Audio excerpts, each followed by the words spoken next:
This is Chris Maynor coming to you from the campus of Union University in Jackson, Tennessee. In this video, we want to continue with the previous problem.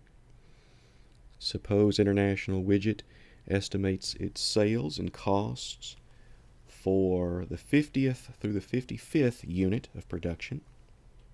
That information is given in our table here, total revenue and total cost.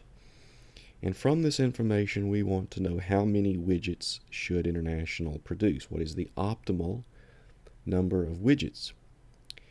Well, we have already seen that the marginal revenue for the 51st widget was $2,000. The 51st widget adds an additional $2,000 to revenue from $60,000 to $62,000. And the marginal cost of the 51st widget, the additional cost of producing the 51st widget, is $1,500. And because marginal revenue is greater than marginal cost, the firm would indeed produce the 51st widget. It would be profitable for them to do so. In fact, it would increase their profits to do so. Now, the question is, if 51 is good, what about 52? What about the 53rd, the 54th? At what point should the firm stop producing widgets? Well, to do this, we continue with our marginal analysis, calculating marginal revenue, marginal cost, and comparing the two. The marginal revenue of the 52nd widget would be $1,900, the difference between $63,900 and $62,000. The marginal cost of the 52nd widget would be $1,600, the difference between $53,100 and $51,500. And once again, marginal revenue is greater than marginal cost, and so the firm would choose to continue producing and produce the 52nd widget. To save a little time, I went ahead and calculated the remaining marginal revenues, the remaining marginal costs.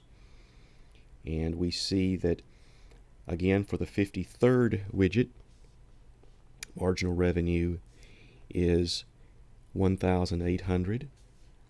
Marginal cost is $1,700. Once again, marginal revenue is greater, and so the firm would produce widget number 53, the 53rd widget. But when we get to the 54th widget, marginal revenue $1,700, marginal cost $1,800. Now, the 54th widget generates more costs than it does revenue. It generates more additional cost of production than it does additional revenue. So we know at that point the firm has gone too far. To produce 54 widgets would actually reduce the firm's profits. So how many widgets should International produce? They should produce 53 widgets. This is the optimal number. Now, this little simple problem leads us to a very important principle in microeconomics. It's called the profit maximization rule. You see this discussed in Chapter 3 of your textbook. It's worded slightly differently, but it basically says this: firms maximize profits by choosing the highest level of output at which marginal revenue is greater than or equal to marginal cost. In this example, that was the 53rd widget. It was the highest number of widgets, the highest level of production, where we still had marginal revenue greater than or equal to marginal cost.